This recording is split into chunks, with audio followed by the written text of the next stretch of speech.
British act. ये बहुत ही famous question, बहुत ही फेमस टॉपिक होगा, पक्का एक दो क्वेश्चन रहता है एग्जाम में, ठीक है।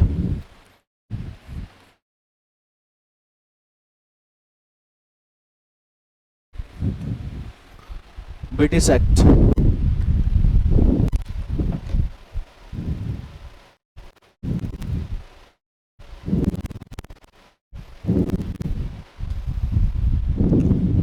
अब समझना मेरे बात को पहले।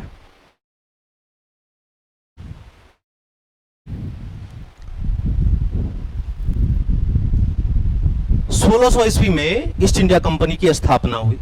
अंग्रेज का कंपनी भारत में कब स्थापना हुआ? 31 दिसंबर 1600 ईस्वी को। राज कर रहा है, करते रहा करीब करीब 173 साल तक। वो जो 24 आदमी मिलके इस कंपनी का नींव रखा था उसने चलाया। लेकिन फिर क्या जरूरत पड़ गया ब्रिटिश पार्लियामेंट का ईस्ट इंडिया कंपनी में इंटरफेयर करने का? लंदन में जो पार्लियामेंट बैठा हुआ है अंग्रेजों का, उसको तो ये समझ थी कि एक छोटा सा टापू, इंग्लैंड क्या है, एक टापू है, एक आइलैंड है अटलांटिक महासागर में, नॉर्थ अटलांटिक में देखोगे एक छोटा सा एक टापू है, आइलैंड है, जैसे हमारे यहां अंडमान निकोबार है ना, वैसा ही। और एक छोटे से देश ने पूरा विश्व को गुलाम बना के रखा है, इसके बल पे नहीं, इसके बल पे। तो ब्रिटिश पार्लियामेंट को यह बात का डर हो रहा था कहीं ईस्ट इंडिया कंपनी अपने भी देश को गुलाम ना बना ले। और ब्रिटिश पार्लियामेंट जो है उस कंपनी को अपने चुंगल में, अपने हाथ में, बस में करना चाह रहा था, लेकिन उसको कोई मौका ही नहीं मिल रहा था। मौका मिला कब? तो मौका मिला 1770 के दशक में। अब क्वेश्चन आता है कैसे मिला, क्यों मिला? देखो एक समझ लेना, उस समय राष्ट्र प्रेम नाम का चीज जीरो था। राष्ट्र प्रेम नाम का चीज जीरो। राष्ट्र प्रेम, व्हाट इज नेशनलिज्म? राष्ट्र प्रेम क्या है? राष्ट्र प्रेम एक इमोशन को बताता है, एक फीलिंग को बताता है अपने देश के प्रति। 26 जनवरी आता है ना, 15 अगस्त आता है ना, ईयरफोन लगाओ कान में, एक गाना चला लो और रूममेट को समझ लो पाकिस्तानी है, पूरा भक्ति वाला गाना चला गया और पूरा रूममेट सोया हुआ है बेचारा, बस फीलिंग, वो सोचना, इमेजिन करना है कि वो पाकिस्तानी है। कसम से आधा घंटा में पीएमसीएच में मिलेगा, इतना मार मारोगे। इसी को कहते हैं राष्ट्र प्रेम, राष्ट्र के प्रति प्रेम। तो नेशनलिज्म मतलब इमोशन, फीलिंग। तुमको मैच में कोई इंटरेस्ट नहीं है क्रिकेट में, लेकिन भारत और पाकिस्तान का मैच हो रहा है, तुमसे आके पूछे कौन जीतेगा? भारत जीतेगा। जबकि तुमको मैच का सी नाम का, क्रिकेट का सी भी नहीं पता है, लेकिन तुम बोल रहे हो भारत जीतेगा। यही तो हुआ राष्ट्र प्रेम। लेकिन उस समय राष्ट्र प्रेम नहीं, उस समय पैसा प्रेम है। जैसे ये दोनों में लड़ाई हुआ, ये बोलेगी तुमको 10 रुपए देंगे, इसको एक थाप मारो। हम बिक गए 10 रुपया पे। ये बोले नहीं तुमको कितना दिया? 10 रुपया। हम 20 रुपए दे रहे, इसको मारो एक थाप। हम इसके साइड हो गए, इसको एक थाप मार दिए। पैसा मायने रख रहा था। और अंग्रेजों में बहुत ही करप्शन, बहुत ही ज्यादा करप्शन। अंग्रेज का अधिकारी जो था वो बहुत ही ज्यादा करप्टेड था, पैसा पे बिकने वाला था। हाल ये हुआ जो ईस्ट इंडिया कंपनी थी, वो ईस्ट इंडिया कंपनी का हालत ऐसा हो गया कि कंपनी जा रहा है घाटा में और कंपनी का जो वर्कर है वो जा रहा है प्रॉफिट में, और कंपनी घाटा में जा रहा है। बाद में कंपनी का जो शेयर होल्डर था, जिसने ये कंपनी बनाया, उसको लगने लगा कि नहीं नहीं अब कोई दिक्कत होगा, पक्का दिक्कत हो रहा है। ऐसा क्या कारण है, जल्दी पता करो कि कंपनी लॉस में जा रहा है और कंपनी का वर्कर फायदे में जा रहा है, पता करो इसका। तब ब्रिटिश पार्लियामेंट से पैसा मांगा कंपनी ने, ईस्ट इंडिया कंपनी ने। जो लंदन में बैठा हुआ है संसद, उसको बोला कि हमको पैसा दो कुछ। ब्रिटिश पार्लियामेंट को मौका मिल गया। यही चाह रहा था ना कि किसी तरह इसको अपने चंगुल में ले। ब्रिटिश पार्लियामेंट को मौका मिला, बोला बिल्कुल पैसा देंगे तुमको, टेंशन क्या ले रहा, लेकिन हम तुमको पैसा देंगे, तुमको मेरे अनुसार चलना पड़ेगा। जैसे वर्ल्ड में 2 बैंक है, एक का नाम सुनेंगे वर्ल्ड बैंक का, और एक है तुम्हारा IMF, international monetary fund. World bank जो किसी को पैसा देता है बहुत ही कम इंटरेस्ट पे देता है, लेकिन आईएमएफ, और एक अंतर और होता है, वर्ल्ड बैंक विश्व के सभी देशों को पैसा देगा, लेकिन आईएमएफ उसी को पैसा देगा जो इसका सदस्य होगा। और आईएमएफ जब पैसा देता है तो इंटरेस्ट रेट बहुत ज्यादा रखता है। कहा हो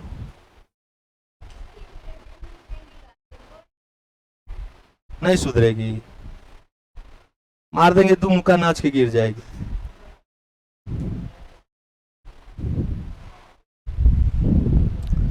आईएमएफ जो पैसा देता है उसका इंटरेस्ट रेट बहुत हाई होता है, और आईएमएफ बोलता भी है, जैसे पाकिस्तान को पैसा दिया, पाकिस्तान को बोला जैसा जैसा हम बोलेंगे वैसा वैसा करना पड़ेगा। श्रीलंका का हालत बुरा हो गया, श्रीलंका भीख मांगने पहुंच गया आईएमएफ के पास, पैसा दो हमको, गरीब हो गए। आईएमएफ बोला पैसा देंगे तुमको, लेकिन जैसा जैसा हम बोलेंगे वैसा वैसा तुमको काम करना पड़ेगा। वर्ल्ड बैंक ऐसा नहीं कहता है, लेकिन आईएमएफ कहता है। इसका रूल रेगुलेशन बहुत ज्यादा हार्ड होता है, इसका रूल रेगुलेशन उतना हार्ड नहीं होता है, इसलिए आईएमएफ का सदस्य बनना बहुत ही ज्यादा नुकसानदायक भी हो सकता है, लेकिन पैसा बहुत अच्छा खासा देता है ये। तो सेम ब्रिटिश पार्लियामेंट आईएमएफ की तरह था कि हम जो तुमको पैसा देंगे, तुम दिवालिया हो चुके हो, तुमको हम पैसा दे रहे हैं तुम्हारा स्थिति सुधारने के लिए, लेकिन हम जैसा जैसा बोलेंगे वैसा वैसा करना पड़ेगा। अब कंपनी के पास पैसा है नहीं, मजबूरी में उसको हाँ कहना पड़ा, और जैसे ही कंपनी ने हाँ कहा, ब्रिटिश पार्लियामेंट ने बोला कि हम तुम्हारे लिए एक्ट बनाएंगे, और एक्ट में जैसा जैसा लिखेंगे वैसा वैसा तुमको करना पड़ेगा। बोला ठीक है, और पहला एक्ट बनाया रेगुलेटिंग एक्ट 1773। तो पहला एक्ट लिखिएगा, पहला एक्ट लिखिएगा रेगुलेटिंग एक्ट 1773।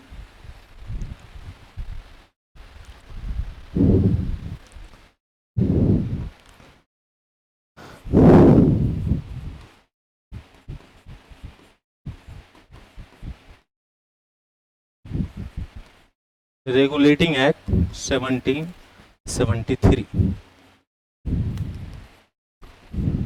हर एक पॉइंट को याद करना है।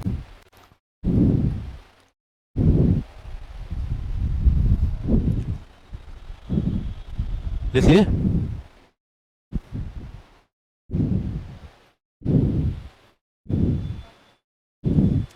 पहला पॉइंट, पहला पॉइंट लिखिएगा, प्रथम बार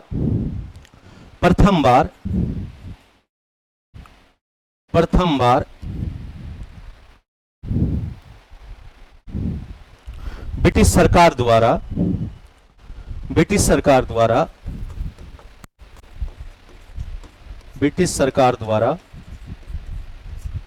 कंपनी को, ब्रिटिश सरकार द्वारा कंपनी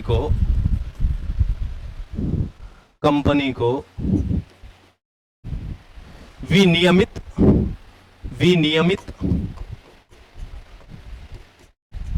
पहली बार ब्रिटिश सरकार द्वारा कंपनी को विनियमित किया गया,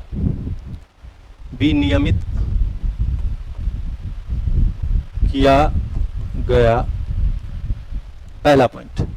और ये क्वेश्चन पूछ ले है, ये क्वेश्चन पूछा हुआ है। देखो क्वेश्चन पूछने का तरीका, एग्जामिनर, हम बार बार बोलते हैं कंपटीशन और एग्जामिनेशन में अंतर होता है। जब तक हम लोग ग्रेजुएशन कर रहे थे तब तक हम लोग एग्जामिनेशन दे रहे थे, अब हम लोग कंपटीशन दे रहे हैं। And there are major difference between examination and competition. Examination हर कॉलेज, हर यूनिवर्सिटी, हर स्कूल चाहता है मेरे यहाँ पढ़ने वाला बच्चा अच्छा नंबर से पास हो, लेकिन कंपटीशन ये नहीं कहता है। कंपटीशन एक पर एक दबाने के लिए तैयार है, और तुम कंपटीशन का कर रहे हो। और पहले जैसा एग्जामिनर भी नहीं रहा, पहले कॉलेज के बुढ़वा सबको मिलता था क्वेश्चन सेट करने के लिए, अब मिलता है पूरा यूथ को क्वेश्चन सेट करने के लिए। कंपनी को दे दिया जाता है कि आप ही क्वेश्चन सेट करिए, और जैसा जैसा वो सोचेगा वैसा वैसा हम लोग सोचेंगे, तभी हम लोग से एग्जाम निकलेगा। एक क्वेश्चन से हम लोग 5 क्वेश्चन बनाएंगे, क्या पता एग्जामिनर वैसा ही सोच रहा हो जैसा हम सोच रहे। अब क्वेश्चन कैसे बना? क्वेश्चन बनेगा कि किस एक्ट के तहत पहली बार ब्रिटिश सरकार ने कंपनी को विनियमित किया। किस एक्ट के तहत? Regulating act 1773। क्वेश्चन बन गया, एक लाइन से एक क्वेश्चन बन रहा है। तो जैसा एग्जामिनर सोचेगा वैसा हम लोग को भी सोचना है। दूसरा पॉइंट लिखिए, दूसरा पॉइंट लिखिए। यहां तक समझ आ रहा है ना, कोई दिक्कत नहीं हो रही है। दूसरा पॉइंट, बंगाल के गवर्नर को, बंगाल के गवर्नर को, बंगाल के गवर्नर को बंगाल का, बंगाल का गवर्नर जनरल, गवर्नर जनरल कहा जाने लगा, कहा जाने लगा। बंगाल के गवर्नर को बंगाल का गवर्नर जनरल कहा जाने लगा। अब ये क्या है, गवर्नर, गवर्नर जनरल। अब मेरे बात को थोड़ा सा समझना,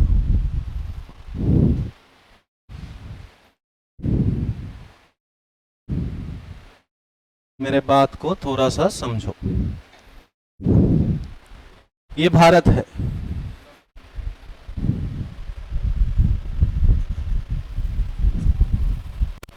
ये भारत है।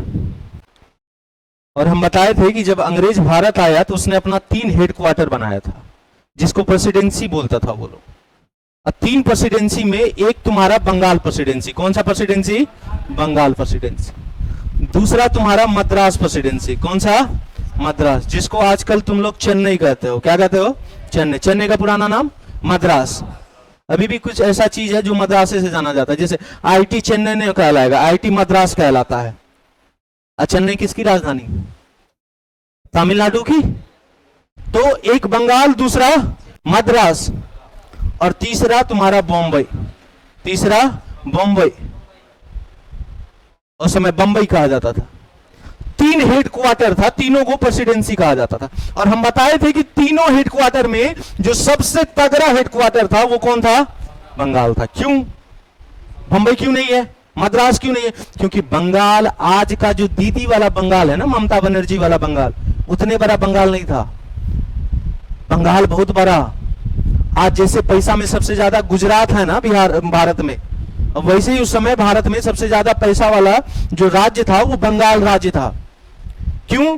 क्योंकि बंगाल एक छोटा सा बंगाल नहीं है आज जिसको तुम वेस्ट बंगाल कहते हो। वो वेस्ट बंगाल इतना ही बड़ा नहीं था, बहुत बड़ा बंगाल था। नॉर्थ ईस्ट का सारा ले लो, ये बंगाल में आता था। उसमें एक देश को शामिल कर दो जिसको आज तुम बांग्लादेश कहते हो, वो भी बंगाल में आता था। आज का जो बंगाल है वही है बिहार, उड़ीसा, छत्तीसगढ़, झारखंड, सबको मिला दो तब इतना बड़ा एक बंगाल कहलाता था। कहावत में भी है कि बंगाल को छींक आती थी ना तो बुखार पूरा भारत को हो जाता था। बंगाल के बारे में ऐसा कहा जाता है कि बंगाल को छींक आना, बुखार पूरे भारत का हो जाना। तो सबसे धनी मनी स्टेट था उस समय बंगाल। अब तुम ही बताओ, एक जगह 100 रुपए रखा हुआ है, एक जगह लाख रुपए रखा हुआ है। तुमको ऑप्शन दिया जाए कि तुम 100 रुपए के पास जाओगे कि लाख रुपए के पास, तो कहां जाएंगे? लाख रुपए के पास जाएंगे। तो सबसे ज्यादा धनी मनी स्टेट है बंगाल, तो अपना हेडक्वार्टर कहां बनाएगा? बंगाल में। और सबसे तगड़ा हेडक्वार्टर था ये। और हर एक जगह एक एक गवर्नर दिया था। बंगाल का अलग गवर्नर, यहां का मद्रास का अलग, बंबई का अलग। चूंकि बंगाल बहुत बड़ा एरिया था तो इस एक्ट में बोल दिया गया कि बंगाल का जो गवर्नर होगा, बोला कि जब तीनों अच्छा है और सबसे तगड़ा हम है तो हमको कुछ नया नाम दो। बोला क्या नाम दे? बोला कि अब हमको बंगाल का गवर्नर मत बोलो, अब हमको बोलो बंगाल का गवर्नर जनरल। बोला ठीक है। अब पूछोगे कौन बोला ऐसा, गवर्नर कौन था? ये भी क्वेश्चन आया हुआ है एग्जाम में, बिहार पुलिस में आया हुआ है कि बंगाल का प्रथम गवर्नर जनरल कौन था? 4 ऑप्शन में नाम दे दिया था। ना ना ना, वॉरेन हेस्टिंग। कौन था? Warren Hasting. तो ब्रैकेट में लिख लीजिएगा, यहां कहा जाने लगा, उसके ब्रैकेट में लिख लीजिएगा वॉरेन हेस्टिंग। वॉरेन हेस्टिंग वो गवर्नर था, रॉबर्ट क्लाइव। ये गवर्नर जनरल का बात हो रहा है ना। Warren Hasting, Warren Hasting.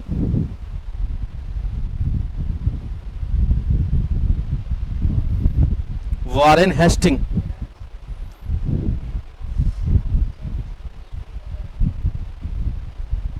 कोई दिक्कत नहीं है। अब दो टाइप का क्वेश्चन बनेगा इस लाइन से। कैसे बोलेगा कि किस एक्ट के तहत बंगाल के गवर्नर को बंगाल का गवर्नर जनरल कहा जाने लगा? तो किस एक्ट के तहत? रेगुलेटिंग एक्ट 1773 के तहत। देखो दूसरा क्वेश्चन फिर कैसे बनेगा। दूसरा क्वेश्चन बनेगा कि बंगाल का प्रथम गवर्नर जनरल कौन था? तो कौन था? Warren Hasting. एक से दो क्वेश्चन बना, दोनों क्वेश्चन पूछ ले है। 2018 वाला जो दरोगा वाला बैच हुआ था, प्रीवियस क्वेश्चन निकालना, देखना क्वेश्चन मिल जाएगा। ऐसे क्वेश्चन बनेगा और ऐसे ही हम लोग को सोचना भी है। दूसरा पॉइंट समझ आ गया। तीसरा पॉइंट लिखिएगा। तीसरा पॉइंट लिखो कि बंगाल में, लिखना बंगाल में, तीसरा पॉइंट, बंगाल में, बंगाल कहना सही नहीं है, कलकत्ता लिखना। बंगाल कहना सही नहीं है, हाँ कलकत्ता।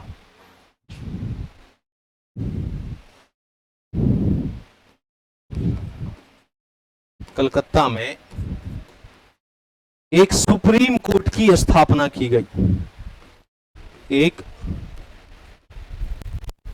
सुप्रीम कोर्ट की स्थापना की गई,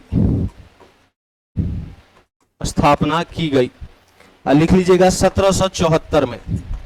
1774 में बंगाल में एक सुप्रीम कोर्ट की स्थापना की गई, 1774 में।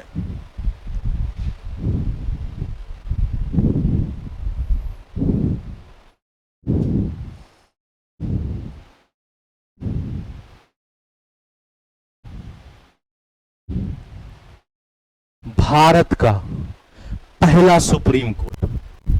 अब इससे तीन टाइप का क्वेश्चन बनेगा।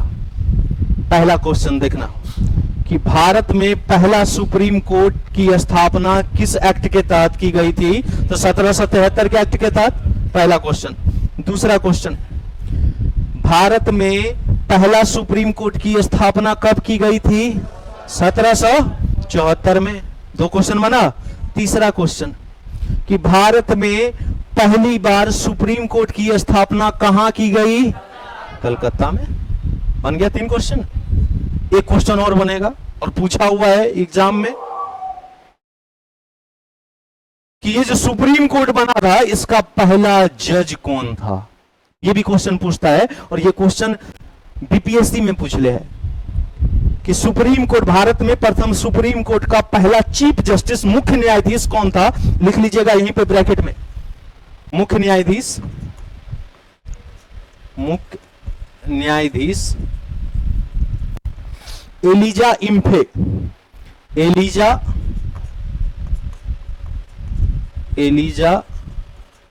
इम्फे। एलिजा इम्फे। पहला मुख्य न्यायाधीश कौन था? एलिजा इम्फे था। पहला मुख्य न्यायाधीश कौन था? एलिजा इम्फे।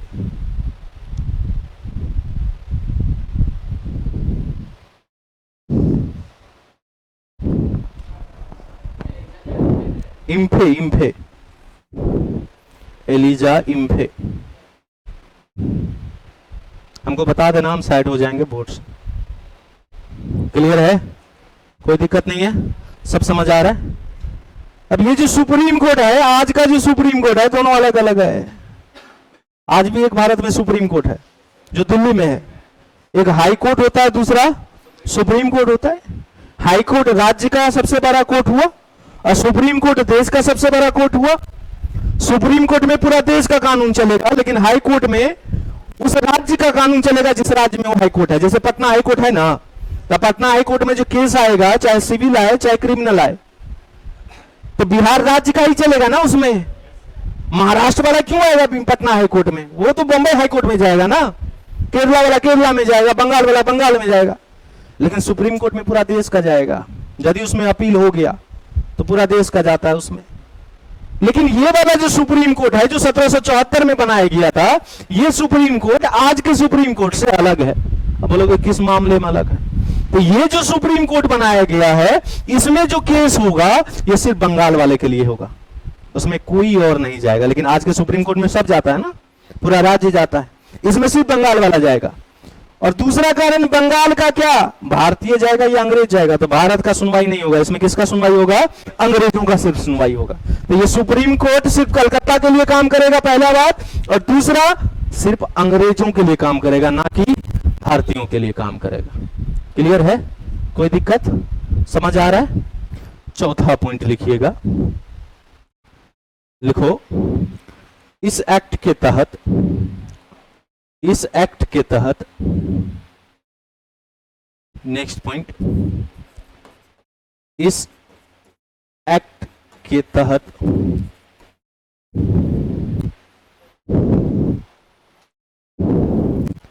इस एक्ट के तहत, क्या काट लिया हमको हो, फुला दिया पगला। इस एक्ट के तहत कंपनी के इस एक्ट के तहत कंपनी के कर्मचारियों पर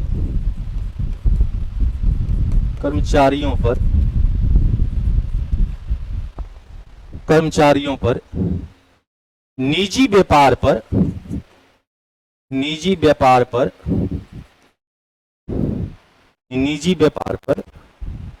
रोक लगा दी गई। निजी व्यापार पर रोक लगा दी गई।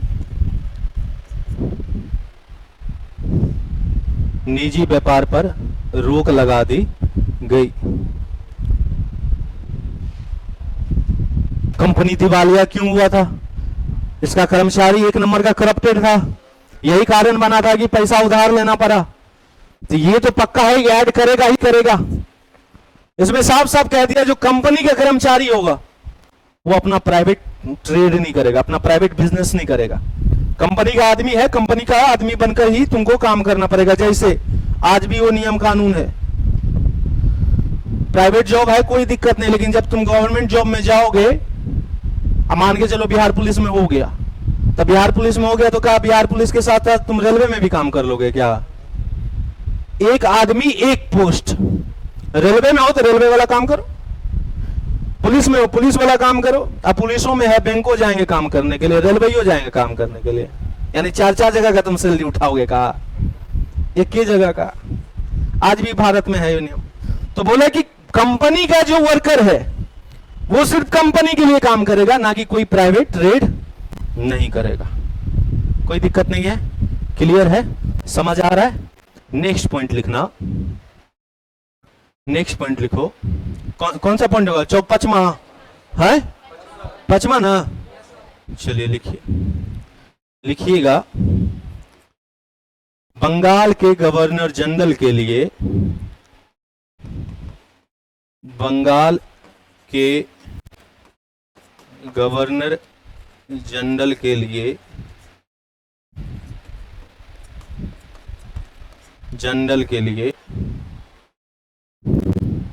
गवर्नर जनरल के सहायता के लिए, ऐसे लिखना, गवर्नर जनरल के सहायता के लिए, सहायता के लिए 3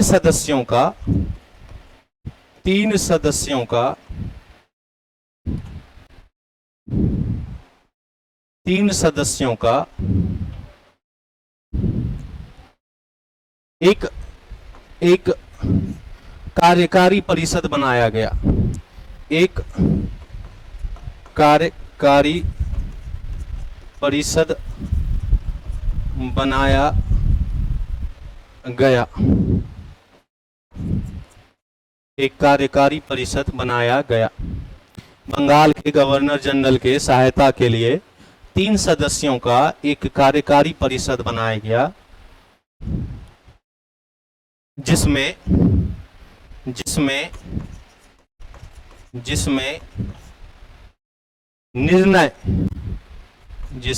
निर्णय बहुमत के आधार पर,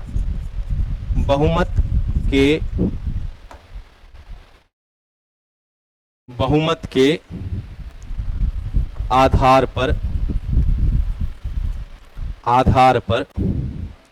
होनी थी, बहुमत के आधार पर होनी थी, बहुमत के आधार पर होनी थी।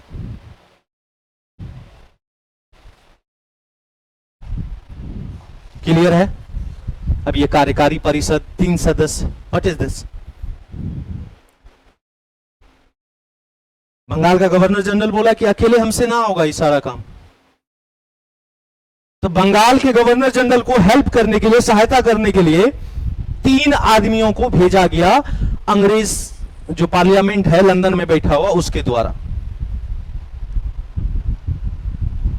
और ये तीनों प्लस एक तुम्हारा गवर्नर जनरल, चारों अपना जो निर्णय लेगा वो बहुमत के आधार पे होगा। 3-1 का बहुमत होगा। 4 का यदि बहुमत निकाले तो 3-1 का हुआ ना, हो 3-1 का बहुमत हुआ, या 2-2 का बहुमत हुआ, यही ना होगा? बोला ठीक है। लेकिन यहां पे एक लोचा हो गया। लोचा क्या हुआ? ये जो 3 को भेज रहा था, ये जो 3 सदस्य को ब्रिटिश सरकार ने भेजा, उसमें से एक पहले ही आ गया। एक पहले जब आया तो खूब उसका स्वागत किया गया, धूमधाम, बारातियों का स्वागत पान पराग से, तो कुछ इस टाइप का स्वागत हुआ, ढोल पिपी के साथ, केसियो एसियो बज रहा है, मेरा महबूब आया है। बड़ा सुंदर लगा उसको। वो जो 2 अब आने वाला है, बाकी फोन किया, कारे कैसन रहलो स्वागत? बोला 1 नंबर, खतरनाक गाना बजा है, मेरा महबूब आया है। बोला ठीक है। अब वो दोनों को लगा कि हम भी जाएंगे तो हम मेरे में भी बजेगा, मेरा महबूब आया है। वो दोनों आया, काहे महबूब आएगा। ढोलो पिपी ने गया उसका स्वागत करने के लिए, और दोनों को लगा गुस्सा। साला एगो आया, उसमें बारातियों का स्वागत पान पराग से, इसमें कम से कम एक बीड़िया लेके आ जाता। ये तो मेरे साथ फेर हुआ नहीं है। वो दोनों उसी दिन सोच लिया कि निर्णय किसके आधार पे हो रहा है? बहुमत के आधार पे। समझना मेरे बात को।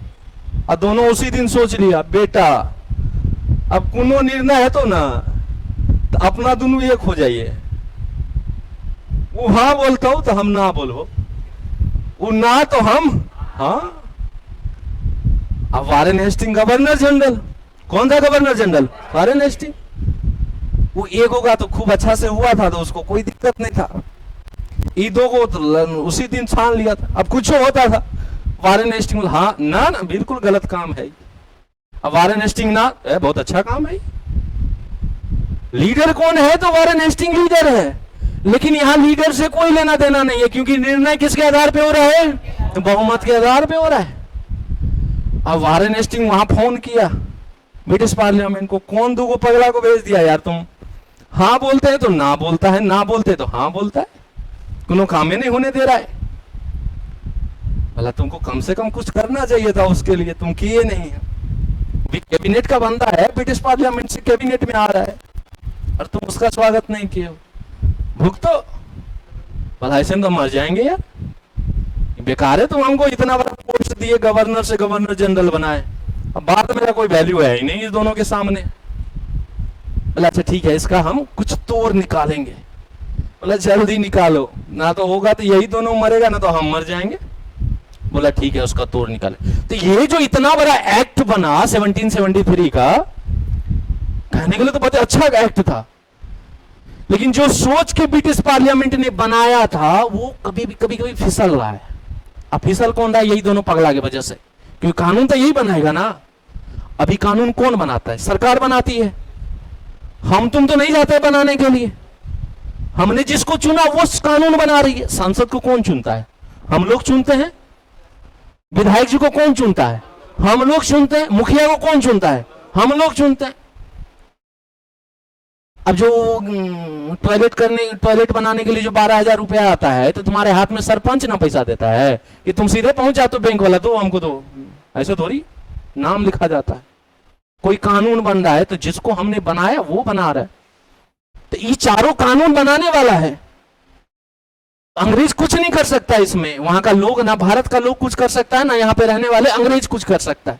जो कर रहा है यही चारों कर रहा है, चारों में से 2 को रूठल है और रुसना है, मनाना पड़ेगा उसको। अब इसका तोड़ निकालेगा दूसरे एक्ट में। इस एक्ट में जितना प्रोविजन था हम लोग ने एक एक करके सारे प्रोविजन को पढ़ा।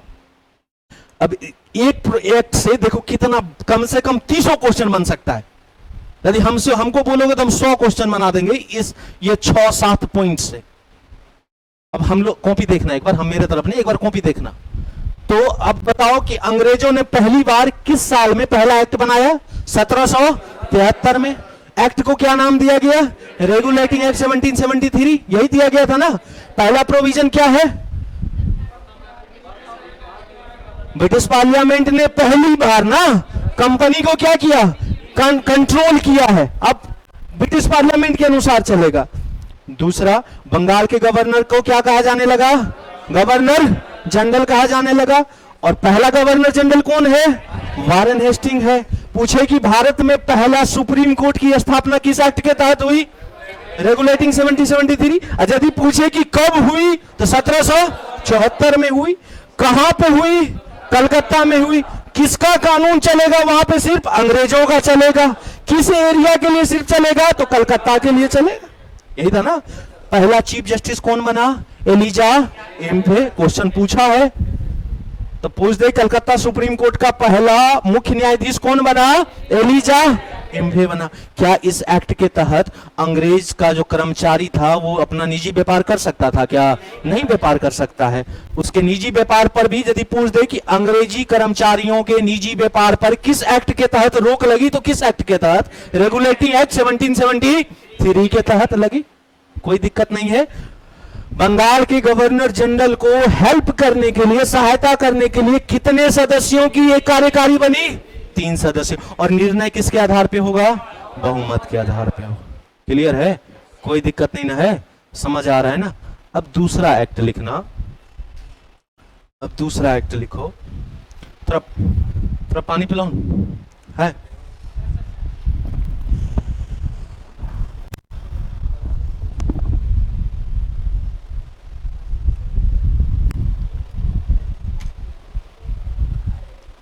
यहां तक समझ आ रहा है ना पूरा? कोई दिक्कत नहीं है?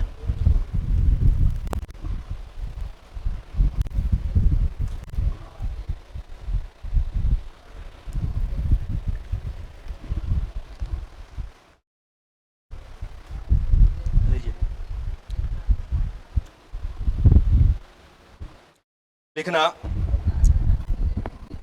दूसरा एक्ट लिखो।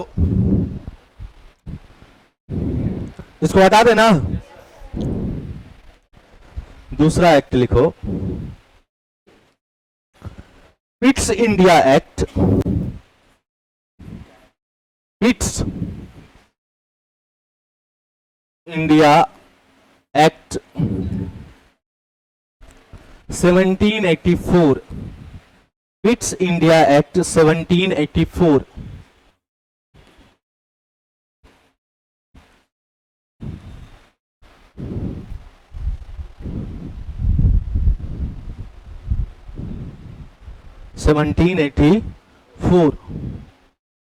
पहला 1773 में बना। फिर बीच में एक सुधार वाला भी आया था, वो आप लोग को नहीं पढ़ना है, वो यूपीएससी वाला पढ़ता है, तो आप लोग को पढ़ना नहीं है। वो 1784 में फिर आया। 1784 में इसलिए लाया गया, अभी हम बताए ना कि 1773 में तो एक्ट बना लेकिन सक्सेस नहीं हो पाया, तो उसी को सुधारने के लिए पिट्स इंडिया एक्ट 1784 में बनाया गया। तो बोलो कि ये पिट्स क्या नाम है? तो पहला पॉइंट हम लोग यही लिखेंगे। पहला पॉइंट लिखिएगा इस एक्ट का नाम इस एक्ट का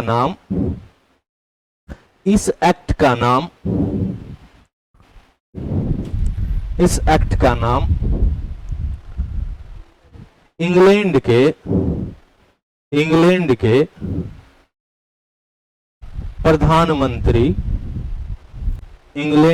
प्रधानमंत्री विलियम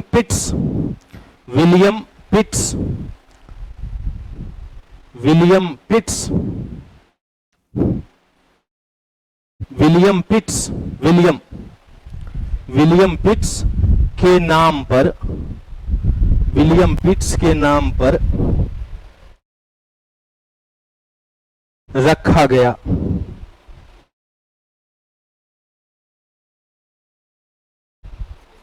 के नाम पर रखा गया। तो पिट्स समझ आ गया कि वहां का एक अंग्रेज का तुम्हारा प्रधानमंत्री था इंग्लैंड का उस समय, जिसका नाम क्या था, विलियम पिट्स। इसीलिए इस एक्ट का नाम क्या पड़ा, Pitt's India act 1784।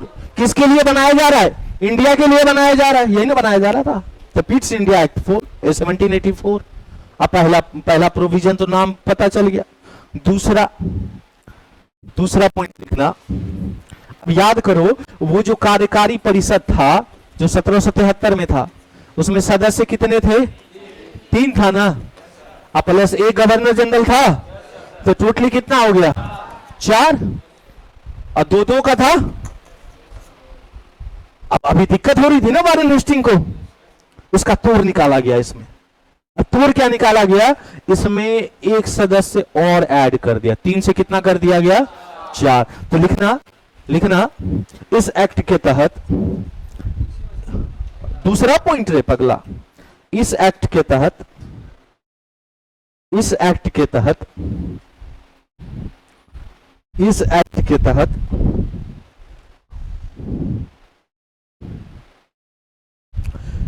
Governor general की इस एक्ट के तहत गवर्नर जनरल की कार्यकारी परिषद में सदस्यों की संख्या, कार्यकारी परिषद में सदस्यों की संख्या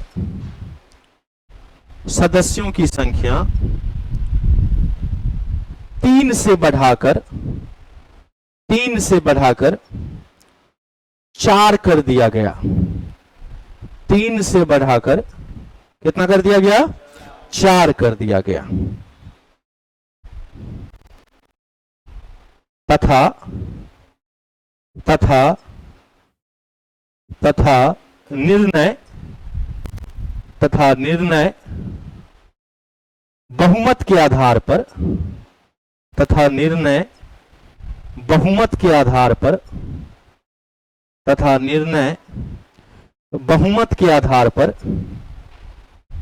कर दिया गया।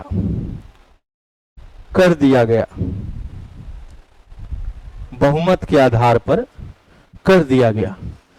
अब देखना, अब कितना हो गया, ये तो 1773 वाला था, अब 1784 वाले में सदस्य कितने कर दिए गए, अब प्लस 1 कौन हो गया, गवर्नर जनरल, तो टोटली कितना हो गया, 5।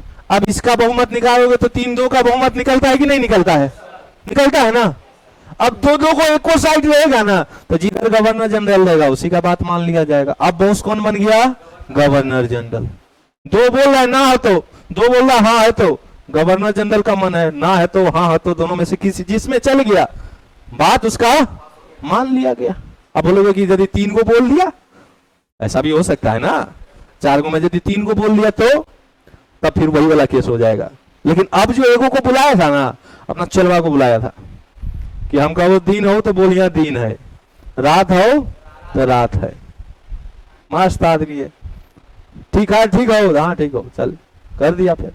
तो अब बहुमत कितना है, 3-2 का। अब सदस्य की संख्या कितनी कर दी गई, 4 कर दी गई। तीसरा पॉइंट लिखना, इस एक्ट के तहत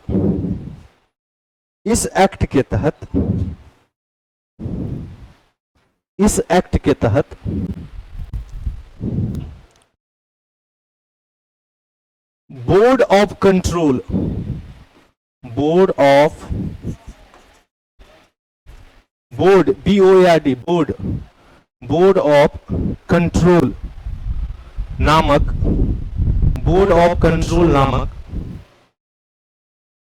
एक नया अंग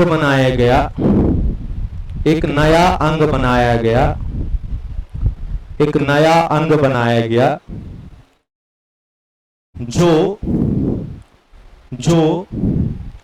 6 सदस्यों का, कितने सदस्यों का, 6 सदस्यों का, जो 6 सदस्यों का अंग था, जो 6 सदस्यों का अंग था,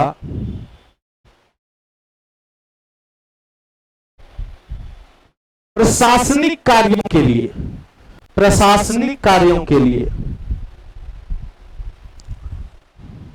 या राजनीतिक, प्रशासनिक के ऑब्लिक में राजनीतिक भी डाल देना, राजनीतिक कार्यों के लिए,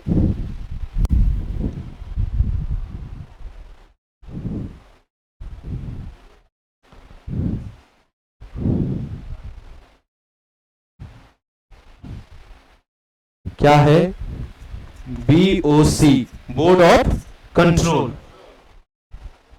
समझना मेरे बात को, हमको बस सुन लोगे, कॉन्सेंट्रेट हो गए तो हम पक्का बता रहे हैं। हम कोई सब्जेक्ट पढ़ाएं, चाहे हिस्ट्री, पॉलिटी, जो पढ़ लिया उसको तो पता है, जो नहीं पढ़े हैं हमको बस सुनने से हम क्लास में याद करवा देंगे, बस हमको सुन, कॉन्सेंट्रेट होकर सुनिएगा। पहले जो कंपनी का एक अंग था उसको कहते थे CO2, COD। COD का मतलब कैश ऑन डिलीवरी मत समझना, वो फ्लिपकार्ट वाला नहीं आता है, एक ऑप्शन आता है ना COD, कैश ऑन डिलीवरी, वो वाला CO2 मत समझना। इसका मतलब हुआ court of director, COD, court of director. पहले एक वो अंग था, जैसे अभी मान के चलो ये पटना है, ये पटना है, तो यूपीएससी से 2 चीज निकलता है, वैसे तो निकलता बहुत सारा है, लेकिन 2 चीज को समझना है। एक को कहते हैं हम लोग IAS, क्या कहते हैं, IAS, इंडियन एडमिनिस्ट्रेटिव सर्विस। एक को कहते हैं हम लोग IPS, क्या कहते हैं, इंडियन पुलिस सर्विस। DM का नाम सुनो, कलेक्टर जिसको कहते हैं, कलेक्टर होता है IAS। और SP का नाम सुने होंगे, SP कौन होता है, IPS। दोनों का काम अलग अलग है, इस चीज से इसको समझना पड़ेगा। IAS का काम क्या है, IAS का काम है ये देखना कि कहां पे गोली चला है, कहां पे चोरी हुआ है। लॉ एंड ऑर्डर का कार्य संभालना किसका काम है, IPS का काम है। कहीं पे गोली तो नहीं चला, SP दौड़ के जाएगा, कांड हो गया SP दौड़ के जाएगा, दरोगा दौड़ के जाएगा, DSP दौड़ के जाएगा। जिसका तैयारी कर रहे हैं आप लोग उसके पीछे पीछे जाइएगा। यस सर, तुरंत काम, चेयर, यस सर। वो हायर वाला UPSC करके आया है, आप लोग नॉर्मल करके जाइएगा। पावर तो बिहार पुलिस में बहुत ज्यादा है, तो अरे गांव में यार क्या बात करते। एगो चचवा है हमार, बड़ी कमाता है दिल्ली में, अच्छा खासा कमाता है। डकैती हुआ था हमारे यहाँ 2011 में, रॉबरी हुआ था, तनपट्टा में हमको भी सटाया था, बच्चे थे लेकिन सटा दिया था, माँ बोलती है।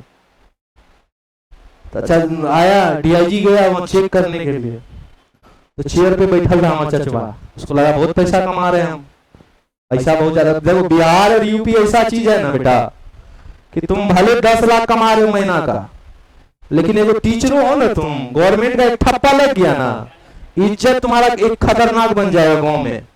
खास करके हमारा समाज ऐसा ही है बिहार यूपी वाला। Doesn't matter how much you have money, matter ये रखता है कि तुम किस पोस्ट पे हो, बहुत इज्जत मिलता है।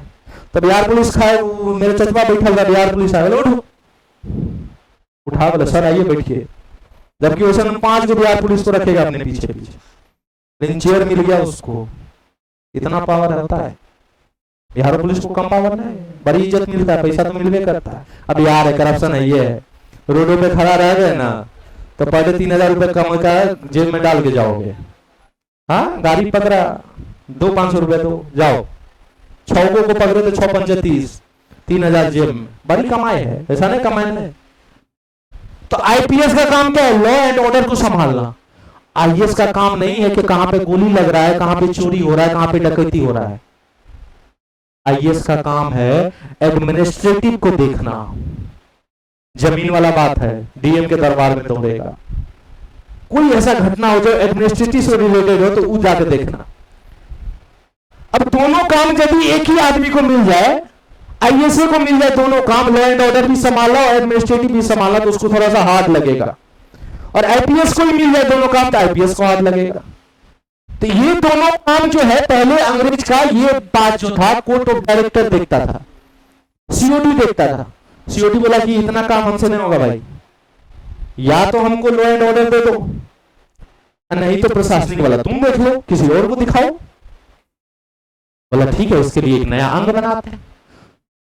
तो एडमिनिस्ट्रेटिव वाला काम, राजनीतिक वाला काम करने के लिए लॉ एंड ऑर्डर के लिए सीओडी है, जो कंपनी का जो देखेगा वो उसके लिए सीओडी बना हुआ है। लेकिन राजनीतिक काम जो होगा उसके लिए एक नया अंग बनाया गया, और उसी अंग को क्या नाम दिया गया? बोर्ड ऑफ कंट्रोल, जिसमें कितने सदस्य थे? 6 सदस्य। कितने सदस्य थे? 6 सदस्य। क्लियर है? कोई दिक्कत नहीं। तो पिट्स इंडिया एक्ट में बस यही प्रोविजन था। पिट्स इंडिया एक्ट 1784 पढ़ लिए हम लोग, रेगुलेटिंग एक्ट 1777 पढ़िए, इसके आगे पढ़ेंगे हम लोग कल। यहां तक कोई दिक्कत नहीं है? पूरा समझ आ गया? आपको समझ आया? आपको ठीक।